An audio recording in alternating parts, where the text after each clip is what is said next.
መጽሐፍ ቅዱስ ምን ይላል መሰላችሁ? ለሁሉም ጊዜ አለው። ለማልቀስ ጊዜ አለው፣ ለመዝፈን ጊዜ አለው፣ ለማግባት ጊዜ አለው፣ ለመሞት ጊዜ አለው። ይህ ሊባኖስ ሚዲያ ነው። ሰብስክራይብ፣ ሼር፣ ላይክ አድርጉ።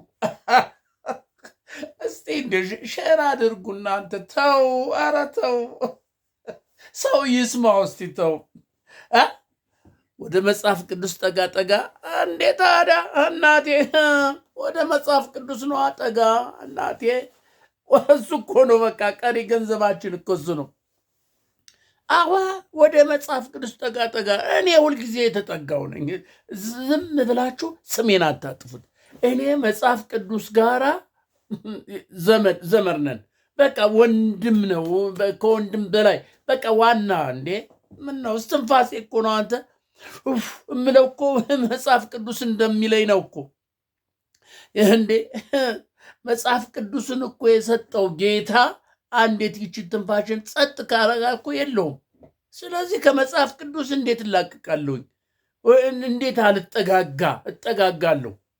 እንዴ የምን ጠጋ ጠጋ? ኧረ እልቅስ አንተ መጽሐፍ ቅዱስ አንብብ። መጽሐፍ ቅዱስን አንብቡ። መፍትሄው እሱ ነው። አንተ መፍትሄው እዚህ ቁልፉ እዚህ ላይ አለ። እዚህ መጽሐፍ ቅዱስ ላይ እዚህ ውስጥ መጽሐፍ ቅዱስ ላይ እዚህ አለ። ይኸው መጽሐፈ መክብብ ምሳሌ ይሄ ንጉሥ ሰለሞን የጻፈው እንደገና ከማቴዎስ ወንጌል ጀምሩና አንብቡ። መፍትሄ እዛ ቁልፉ እዛ ጋ ነው ያለ። የሰላም ቁልፍ እዛ ጋ ነው ያለ። አንተ የሰላም ቁልፍ የደህንነት ቁልፍ እዚህ ጋ ነው ያለ። ቁልፉ እዚህ ውስጥ ነው ያለ። ከልብህ አንብበው እና ወደ መጽሐፍ ቅዱስ ያልተጠጋው ወደ ማን ልጠጋ ነው? አዎ መጽሐፍ ቅዱስ ለሁሉም ምን ጊዜ አለው? ጊዜ አለው። ለመዘመር ጊዜ አለው፣ ለመስፈን ጊዜ አለው፣ ለመብላት ጊዜ አለው፣ ለመጠጣት ጊዜ አለው፣ ለመተኛት ጊዜ አለው፣ ለመዳር ጊዜ አለው፣ ለመንገስ ጊዜ አለው። ለሁሉ ነገር ምን ጊዜ አለው? ኧረ ያለ ጊዜ እኮ አይሆንም። አሁን ሕፃን ልጅ ተወልዶ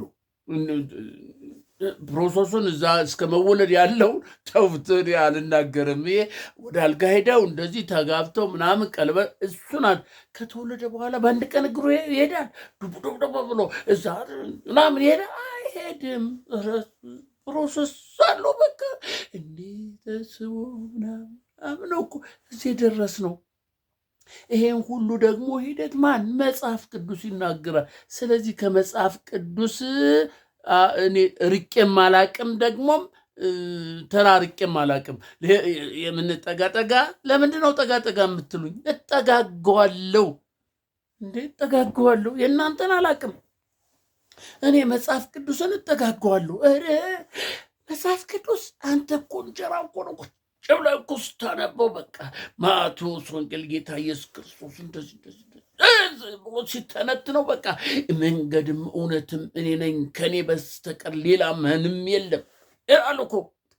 እናንተ ሸክማችሁ የከበዳችሁ ኑ ወደ እኔ እኔም አሳርፋችኋለሁ ይላል። በቃ ሸክም ኧረ እንዴ ሸክሜ ሲከብድ ሸክም እኮ ወደ ምን ኩንታል ምናምን መሰለ እንደ ሸክም ማለት ሀሳብ፣ ጭንቀት፣ ምን ስንት ነገር አለ። በቃ ውጥርጥር ስትል መጽሐፍ ቅዱስን ገለጥ አድርገህ በርከክ ብለህ ስተን እናንተ ደካሞች ሸክማችሁ የከበደ ኑ ወደ እኔ እኔም አሳርፋችኋለሁ፣ ቀንበሬ ልዝብ ምናምን ይላል። የዛን ጊዜ ስታነበው ቅልል ቅልል ቅልል እያለ ትሄድና ትላለህ። በቃ አንተ መጽሐፍ ቅዱስማ በቃ የመጀመሪያው ምንድን ነው መመሪያ፣ የመጀመሪያው ፕሪንሲፕል ይባላል። አረ እንግሊዘኛው መጣት እንግሊዘኛው መጣት እኮ ነው የምለው። እንግሊዘኛው ድንገት እኮ ነው እኔ ለማመቅ ሞክራለሁ፣ እንግሊዘኛ ላለመናገር ሞክራለሁ፣ ግን አፈትልኮ ቡ ይላል። በቃ ፕሪንሲፕል አለ። በቃ ተመልከት። ይህ እንግሊዘኛ አንተ ሊወርሰኝ ነው እንዲ። ኧረ እኔ ከሀገሪ ቋንቋ ውጭ እንዴ ከኢትዮጵያዬ እንዴ ከዛማ የሚበልጥብኛል። እኔ እንግሊዘኛ ለዚህ እኮ ነው አፍነዋለሁ። በቃ እንግሊዘኛ ሂድ በለው በለው እንደዚህ ሂድ ጎ ጎ የለው አማርኛዬን እናቴ የተወለድኩባትን እትብቴን የተቀበረበትን እና ወደ መጽሐፍ ቅዱስ አትጠጋጋ። የምን ጠጋ ጠጋ ነው ለምትለኝ እኔ ተጠጋለሁ። ሁልጊዜም ከመጽሐፍ ቅዱስ ውጭ ወጥቼ አላውቅም። ምክንያቱም ተነፍሰው እዛ ተኝተ ብትቀርስ ስንቱ ነው ዛሬ ተኝቶ እዛው ደህና አደሩ ብሎ ሄዶ ጠዋት ሲላ እሱ የለም ሌሎች አድሯል። እንደገና ደግሞ ተኝቶ እዛ ተኝቶ አድሮ ቆይቶ ምናምን ሲነሳ እግር ሽባ ምናምን ስብርብርብርብር ይላል። በቃ እንዴ ቁልፉ እኮ እዚህ ጋ ነው። አንተ ቁልፉ እዚህ ጋ ነው። አንድ ታሪክ ልንገራችሁ። በቃ አንድ ልጅ ነበረች የምትሰራው ስራ ይሄ ጽዳት ምናምን በቃ የጉልበት ስራ ምናምን ነው እና ሁልጊዜ ታማራለች። እንደው ከዚህ ስራ መቼ ነው የሚያላቅቀኝ እንደው ምናምን ነው በቃ ሁልጊዜ ነው የምታማ። በአንድ ቀንም ሰላም እንደው በቃ እግዚአብሔር ሆይ ተመስገን ስለሰጠኝ ጤንነት፣ ስለሰጠኝ ስላደረከኝ፣ እንድወጣ እንድገባ ስላደረከኝ፣ በሰላም ወጥቼ እንድገባ በሰው ስላልጣልከኝ ምናምን ብላ አታውቅም። ሁልጊዜ ማጉረምረም እንደው የስራ እንደገዛ ከዛ እናቴ አንድ ቀን አንተ ለሁሉም ጊዜ አለው የሚለው መጽሐፍ ቅዱስ እኮ ለዚህ ነው። ለሁሉም ለመዘመር፣ ለመብላት፣ ለመጠጣት፣ ለማግባት፣ ለመጋባት ምን ጊዜ አለው። ለመጸለይ ጊዜ አለው። ለማመስገን ጊዜ አለው። አቤት እግዚኦ ለማለት ጊዜ አለው። ዝም ብለህ አይደለም ቡራ ከረዩ አለ ስም ዝም ብሎ እኔ ክርስቲያን ነኝ እኔ እንዲህ ነኝ እያሉ በቃ እንደምንሰማቸው እንደ መሪዎቻችን ክርስቲያን ኢየሱስ ክርስቶስ ምናምን ይላል። በዚህ በኩልም በለው ግደለው፣ ህፃናትን ግደል፣ ወጣቶችን ግደል፣ አሮጊቶችን ግደል ግደል። ክርስትና እንደዚህ ነው። ኧረ ምን የልጅቱን እነግርሃለሁ። ኧረ አረሳሁትም እነግርሃለሁ። የእሷ እኮ አንተ ኧረ ስታሳዝ እነግርሃለሁ። ቆይ እነግርሃለሁ። እንዴት አረሳውም? እነግርሃለሁ። እና በስመ ክርስቲያን እኔ ክርስቲያን ነኝ፣ እኔ ጌታ ኢየሱስ ክርስቶስን አምናለሁ፣ እኔ ጌታዬን እከተላለሁ፣ እግዚአብሔር የጽድቅ ስራ እኮ ይሄ አይደለም። ጽድቅ ይቅር ማለት፣ የተራበን ማብላት ማጠጣት፣ በስርዓት መምራት፣ ህገ መንግስትን አውጥቶት በትክክለኛ ህዝብ እኩል እንዲሆን ማድረግ ምናምን እኮ ነው። አንተ መጽሐፍ ቅዱስን እግዚአብሔርን የምትከተል ከሆነ እነ ዳዊት እንዴት ነበር የሚመሩ ህዝባቸውን? እነ ሰለሞን እንዴት ነበር ህዝቡን? እንኳን ህዝቡን ከአገር እስከ ሀገር በዛ ዙሪያ ያለው ሁሉ እኮ ለሰለሞን እየመጣ ነበር የሚገበርለት። በቃ ግብር ለሰለሞን ወርቁ፣ አልማዙ። የኛዋ እንኳን ንግስት እንትን አይደለም እንዴ? ንግስቲቱ የኛ ማን ነበር ስሟ? ይቅርታ ንግስት ማናት? እሷ ሄዳ የለ እንደ ሄዳ ለሰለሞን እጅ ማንሻ ይዘ ይግማሉ። ስንት ሀገር አቋጣ እኮ ነው አንተ ሄደችው። ስንት ሀገር በግብፅ በረሃ አድርጋ ከዛ በኋላ በኤላት በመርከብ እኮ አይደለም ሄደችው። ይኸው ከጎንደር እንትን ምንድን ነው ሱዳን፣ ከሱዳን በሱዳን በረሃ አድርጋ ግብፅ፣ ከግብፅ ደግሞ በኤላት የሚባላል የእስራኤል ኤላትን አድርጋ ሂዳ አይፋ ምናምን አቆራርጣ እኮ ነው አንተ በእግር ስንት ጊዜ ኢየሩሳሌም ሂዳ ለሰለሞን ገጸ በረከት ያቀረበችለት መስዋዕት። ምንድን ያለችው? ከሰማሁት በላይ ነህ አለችው። አንተ ነገስታት እንደዛ ነው። ትክክለኛ ነገስታት ህዝብን የሚመሩ በዚህ መልክ ነው። እንደዚህ ነው። ዝም ብለህ እኔ እኮ እግዚአብሔርን አምናለሁ እያልክ እዚህ ድው እኔ እግዚአብሔርን ኢየሱስ ክርስቶስ ጌታ ለእኛ የሞተ የተሸከመ እኔ በሱ ኃይል ነው ያለው ትልና በለው። ያንን ቤት አፍርሰው እንደዚህ አድርገው በዚህ በሚስጥር በለው። አንተ ከእግዚአብሔር ኧረ እኔ ከመጽሐፍ ቅዱሶችማ በጭራሽ ሁልጊዜ እንደተጠጋጋው ነው። እናንተ ስሜን አታጥፋ። እኔ ጌታ ኢየሱስ ክርስቶስን አምኜ የዘላለም ሕይወት ያገኘው እንደ ቃሉ የምወጣ የምገባ ስወጣ መስግኜ ስገባ መስግኜ ቤተሰቤን ለእግዚአብሔር አደራ አሳልፌ ሰጥቼ እምወጣ ያንተ ሐሳብ ያንተ ፈቃድ ይሁን፣ ጤናዬን ጉልበቴን ስለሰጠኝ ተመስገን፣ አከብረሃለሁ፣ አመሰግናለሁ እያልኩ አመስግኜ መደረግ ያለበትን ደግሞ በአገራችን ላይ እየሆነ ያለውን ነገር ደግሞ እየተቃወምኩኝ ተው፣ ጦርነት ጥሩ አይደለም፣ ጦርነት እርስ በርስ እያባለን ነው፣ በእግዚአብሔር ስም አትነግዱ፣ በእግዚአብሔር ስም መነገድ መቅሰፍትን ያመጣል እኮ እያልኩ ያለታን በእግዚአብሔር ስም አትነግድ፣ በእግዚአብሔር ስም እግዚአብሔር አይዘበትበትም። እግዚአብሔር አይደለልም፣ ሰው አይደለም። ስለዘመርክለት ስላሸበሸብክለት ቃሉን ስለተናገርክ እግዚአብሔርን ደለልከው ማለት አይደለም። በአደባባይ እግዚአብሔር ስላልክ አይደለም። የመበለቶችንና የደካሞችን ገንዘብ የምትበሉ የምትበዘብዙ በጸሎት ርዝማን ምናምን ይላል እኮ መጽሐፍ ቅዱስ። አቡነ ዘበሰማያት ኧረ በለው በስመ አብ አንተ በተለይ ሀብታም ሰው ከሞተ ሀብታም ሰው ያለው ሰው እኮ ከሞተ በስመ አብ አይታል። በቃ ከቤቱ አስከሬኑ ሲወጣ ከዛ ፍታትም ይባላል፣ የጉዞ ፍታትም ይባላል።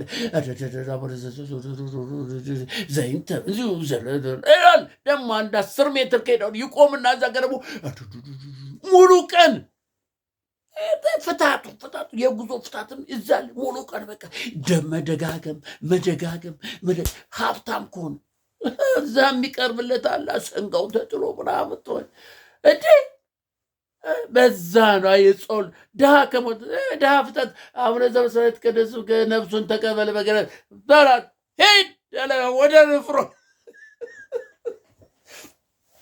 ወደ ንፍሮ ነው ይላል። በቃ እንደውም መንግስተ ሰማያትን የሚወርሱ ድሆች ናቸው።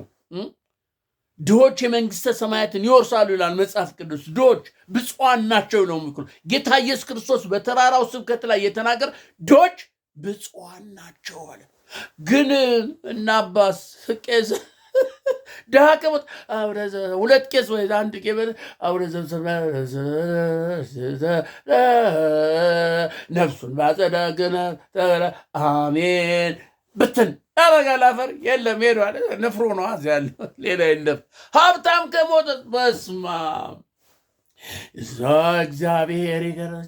እግዚአብሔር እንደዚህ ብሎ የቤተ ክርስቲያኑ ቅዳሴ ያመጣሉ። በቃ ዝም የለለድ እየደጋገሙ አንድ ነገር አንድ አባት ትዝ አለኝ ያውቀን ምን አይ እናንተ ደግሞ አልረሳሁትም። እሺ ልንገራችሁ። ከዛ የልጅቱን አለ ያላችሁ አልረሳሁትም። ከዛ ይቺ ልጅ በቃ እንደነገርኳችሁ ታማራለች። እኔ ምን ጊዜ በበረዶ ውስጥ በረዶ ነው ሀገሩ፣ እንደገና በፀሐይ እዛ ሄጄን ጭቃ ምናምን እንዲስጥናም ያለች ስታጉረመር አንድ ቀን ጠዋት ላይ ብድግ እላለሁ ስትል አንገቷ እንዲህ ብሎ ቀር እንዲህ ኃይል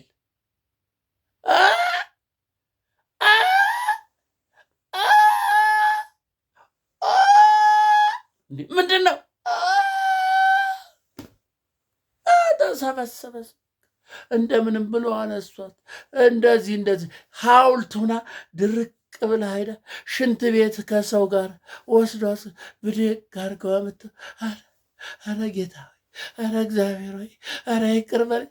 3 ቀን እንደዛ ሐኪም ቤት ብትሄድ ምንም በስንት መከራ በጸሎት እግዚአብሔር ያው ማሪ አይደል? እግዚአብሔር ቁርባን ያስተምራል ይልና ከዛ በኋላ እንደ ይቅር በለኝ ብላ ንስሐ ገብታ እንደው ጾም ጸሎት ይዛ ምን ብላ እየተሻላት መጣ። አሁን ከአንደበቷ ውይ የሚል ነገር እንዲህ እላለሁ ትልን አስብ ስላል ገና ትዝ ይላታል አንገቷ። እግዚአብሔር ተመስገን ተመስገን ነው የምትለው። በቃ አይ ያ ነው እግዚአብሔር ማለት። እና ተኝተህ እዛው ብትቀርስ፣ እዛው እንደተኛ ብትቀርስ፣ እንደወጣ ብትቀርስ ይሄን ማሰብ። ስለዚህ ከመጽሐፍ ቅዱስ እንዴት ርቃለሁኝ? እንዴት መጽሐፍ ቅዱስ ተረጋጋጋለህ ምናምን ትልኛላችሁ። እኔ ከመጽሐፍ ቅዱስ ርቅ ያለቀ እና ምን ነበረ ረሳሁት። አንተ በእውነት ልል የፈለጉት ረሳ። ምን ነበረ ግን መጽሐፍ ቅዱስ አንተ ኧረ እስቲ አስታውሱኝ። ቅድም ወደ ልጅቱ ግባ ያላችሁኝ ቦታ በእውነት ረሳሁት። እና መጽሐፍ ቅዱስ ምንድን ነው? ለመዘመር ምን አለው? ጊዜ አለው ለው አሁን እዚህ ዋናውን ምንድን ነው? ዙሪያ ጥምጥም የሚሄድከው ወይም እንደዚህ የምትዘበዝበን ካላችሁ መዘብዘብ አይደለም፣ እንድታውቁት እንድትረዱት ነው። እስትንፋሳችሁ ማንነታችሁ በዚህ በመጽሐፍ ቅዱስ ውስጥ በእግዚአብሔር ክንድ በእግዚአብሔር ዓይን ውስጥ ነው። ለዚህ ነው በዛ ውስጥ ስለሆናችሁ ነው። አትመኩ፣ የሚመካ በእግዚአብሔር ይመካ ይላል። በቃ መመካት ያለብህ በእግዚአብሔር ነው። አጸያፊ የሆነውን ነገር ተው ምናምን እያል በገንዘብ አትመካ፣ በንግስና በድምፅ አትመካ፣ በምናት በቃ አትመካ። የሚመካ ምን በእግዚአብሔር ይመካ ነው። በእግዚአብሔር ተመኩ ነው። ስለዚህ አሁን ይሄ ሁሉ ምንድን ነው? ቀዳማዊት እመቤት ዝናሽ ታያቸው። ቆንጆ ድምፅ አላት፣ እናውቃታለን። አብረን የነበር እናውቃታለን። መንፈሳዊ ናት። ወደ እግዚአብሔር የመቅረብ ጉልበት አላት። ወደ እግዚአብሔር ስትጸልይ ስታመሰግን፣ እግዚአብሔርን ስትጸልይ ወደ እግዚአብሔር ስትቀርብ ከእውነት ከልቧ ነው። እናደንቃታለን። በዚህ የምትደነቅ ሴት ናት። የእግዚአብሔር ሴት ናት። ግን ጊዜውና ወቅቱን አላወቀችው። የሚዘመርበትን ጊዜና ወቅት አላወቀችው። ለእግዚአብሔር ምስጋና የሚሰጥበትን ጊዜና ወቅት አላወቀችውም። በዚህ ሰዓት ለእግዚአብሔር መዝሙር ሳይሆን ለቅሶ ነው፣ ዋይ ነው መቅረብ ያለበት። ዋይ እንትና ኤልሳ ምንድን ያለ ለገያዝ ሄዶ ለምጻሙን ያንን የምንን ነው የሶርያን ንጉሥ ነው ምናምን ለምጻም ከፈወሰው በኋላ ብርን ካሲል ነው አሁን ጊዜው አንቀበልም፣ ሂድ አልፈልግም አለው። ከዛ በኋላ ገያዝ እንዴት ይሄን ጥሎት ይሰደዋል?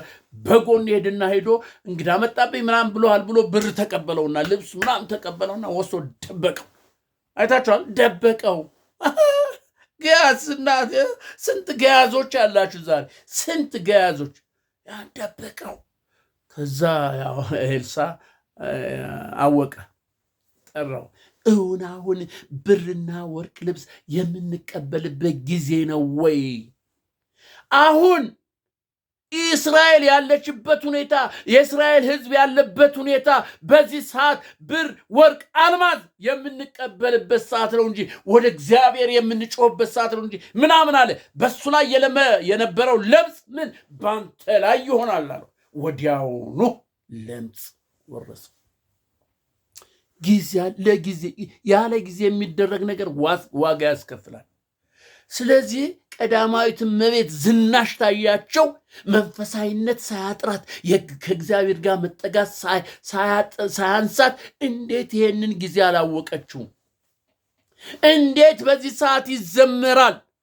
ሰው እንደ ቅጠል እየረገፈ በኢትዮጵያ ምድር ደም እንደ ጎርፍ እየሄደ በረሃብና በስደት ሰው እያለቀ እያየች እንዲያው የአካባቢዋን እንኳን ሕዝብ እያየች ትምህርት ቤት ተቃጥሎ፣ ቤተ ክርስቲያን ተቃጥሎ፣ ክሊኒክ ተቃጥሎ እመጫቶች መውለድ አጥቷቸው በባህላዊ ለማስወለድ ስንቶቹ እየሞቱ እያለቁ ጦርነት በየቀኑ ድሮን በየቀኑ አይሮፕላን በየቀኑ እየረገፈ በሚሳኤል በመድፍ ህዝብ እያለቀ ቤቱ እየተቃጠለ ደሳሳ ጎጆ ምንድነው ያመረተው ምርት እንዳሸዋ እየተበተነበት እየተገፋ እየተገደለ ሚስቱን ባሉን አስሮ ሚስቱን በአደባባይ በፊት ለፊቱ እየደፈረ ልጆቹን እየደፈረ እንዲህ ያለ ባለበት ምድር እንዴት ለእግዚአብሔር የምስጋና መስዋዕት ይቀርባል?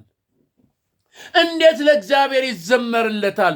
እግዚአብሔር ከዚህ ነገር አውጣን፣ ከዚህ ምህረት እባክህ ምህረት ይምጣልን፣ ጦርነትን አቁምልን ብሎ ይጸለያል እንጂ ይሰገዳል እንጂ እንዴት እንኳን አደረክ ነው እንዴ? ነው ወይስ በኢትዮጵያ ምድር ሰላም ነው ለማለት ነው? ሰላም ነው ለማለት ነው? ንገሩኝ። ሰላም ነው ወይ ለማለት ነው? ቀዳማዊት እመቤት ዝናሽ ታያቸው ወጥቶ በአደባባይ መዘመር ለእውነት ይህንን እግዚአብሔር ይቀበለዋል ወይ? ይቀበለዋል? እመኑ። እንደ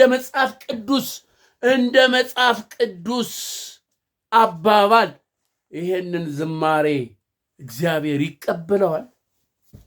እዚህ ሰው እየወደቀ እየሞተ እየተራበ እየተጠማ፣ እዚህ ደግሞ ለእግዚአብሔር ምስጋና ደጋረክ ነው? ጦርነቱ እንደው እንኳን ጦርነቱ ተነሳ ደጋረክ ነው ወይስ ምንድን ነው? ዝማሬው ነው እንጂ ለምን ዘመረች አይደለም። እናንተ አስተውሉ። ለምን ዘመረች አይደለም። እንዲሁም ደስ ብሎናል እኮ ገና በ4 ኪሎ እኮ ገና ጌታ ማነው አብይ አህመድ ሲመጣና ሁላችንም በቃ የሱን ውስጣችን አስገብተን ስንተኛም ስንነሳም አብይ አብይ ስንበላም አብይ ፎቶውን ለጥፈን መኪናችን ላይ ምናችን ላይ አብይ አብይ ስልክ ስሊቨራችን ላይ የመጀመሪያው ገልጸ አብይ ነበር ፎቶች አብይ አብይ አብይ ያልነው እኮ ጊዜ ስንዘምር ደስ ብላለን። አበደሽ 4 ኪሎ ላይ ቤተ መንግስት እግዚአብሔር ተከበረ፣ እግዚአብሔር መስዋዕት ከ4 ኪሎ ወደ ጸባዖቱ አረገ ብለን እኮ ደስ ብሎን ነበረ። ግን በዚህ ሰዓት በጭራሽ። ለዚህ ነው እኮ ሰለሞን ለመዘመር ጊዜ አለው፣ ለመዝፈን ጊዜ አለው፣ ለመወለድ ጊዜ አለው፣ ለመሞት ጊዜ አለ። ጊዜውና ወቅቱን አልጠበቀችም ነው እንጂ ዝማሬውን በመቃወም አይደለም። ይሄን ተገንዘብ። እያንዳንድ ክርስቲያን ነኝ ምናምን የምትል አሸርጋጅ አላችሁ እኮ አሸርጋጅ ጌታ ምናምን ለጌታ ብታቀርብ ምንድን ነው? እዚህ ሰው እየሞተ እያለቀ ለእግዚአብሔርን ታመሰግናለህ? አሁን አንተ እናትህ ወይም አባት ወይም ልጅ ተገሎ እግዚአብሔርን ታመሰግናለህ? ንገረኝ። ታመሰግናለህ ወይ?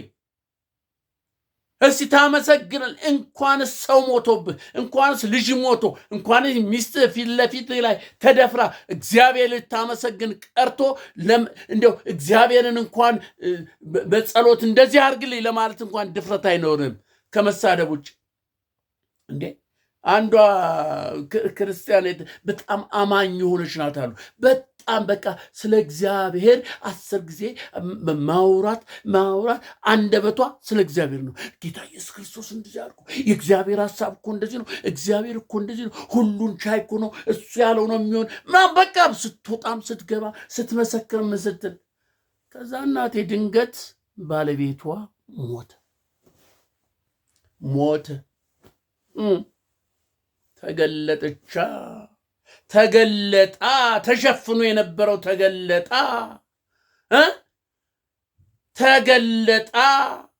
ይሄ እግዚአብሔር ማለት ጀመረ። እግዚአብሔርን መራገም ትናንትና እንዲህ ነው ስትል የነበረችውን ተገልብጣ እግዚአብሔርን መራግ የለም ማለት ሁሉ ደረሰች።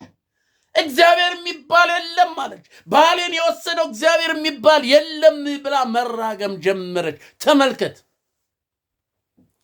እግዚአብሔርን መስደብ መራገም ጀመረች። ከትናንትና ወዲያ በሄደችበት ቦታ ሁሉ ስትበላ ስትጠጣ ስለ እግዚአብሔር ኃያልነት፣ ስለ ጌታ ኢየሱስ ክርስቶስ አዳኝነት ስለ ሁሉ ስትመሰክር፣ እሷ ትናገር እኮ ስለ ጌታ ትናገር፣ አቤት አንደበቷ አቤት ምናምን ሲጣፍጥ ስትባል የነበረችው ባሏ ሲሞት ያለች። አየህ፣ ጣዖትህ ሲነካ የዛን ጊዜ ማንነት ይታወቃል። ጣዖት ያልከው ጣዖቴ ያልከው የዛን ጊዜ በዛ ሲመጣብህ ማንነትህ ይገለጻል። ስለዘመርክ ስለለፈለፍክ አይደለም። አለ የሚመጣብህ ጎና አለ፣ ደካማ ጎና አለህ፣ ጣዖት አለ።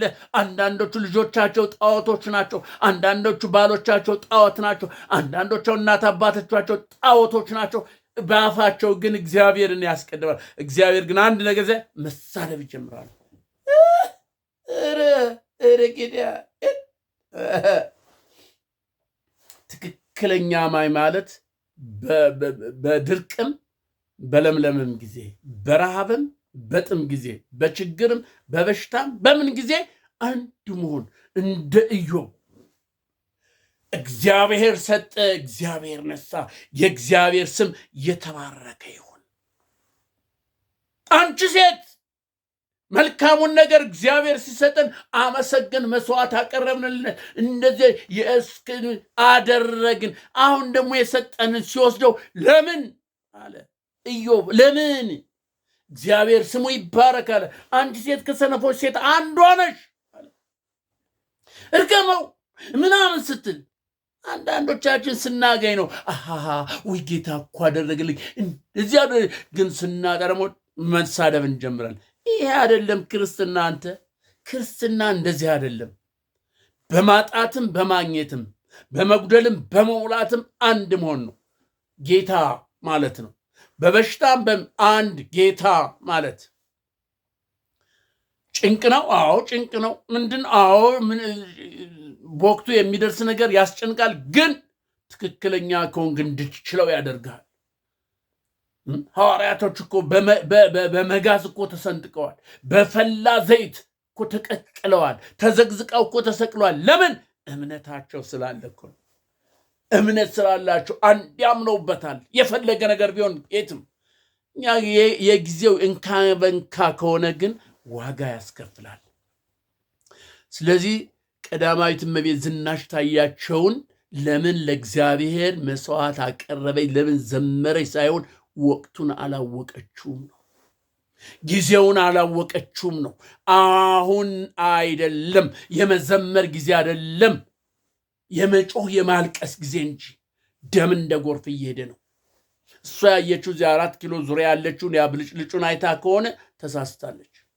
ይሄን ለማለት ነው ውድ ኢትዮጵያውያኖች። ነገ ደግሞ ስለ ቴዲ አፍሮ ያለውን ሁኔታ ከነ ሚስጥሩን ምን አይነት ሴራ ምን አይነት ጉንጉን እንደተጎነጎነለት የሚገልጸውን በትክክለኛ መረጃ ይዤላችሁ ቀርባለሁ። ሊባኖስ ነኝ ባይ። ለሁሉም ጊዜ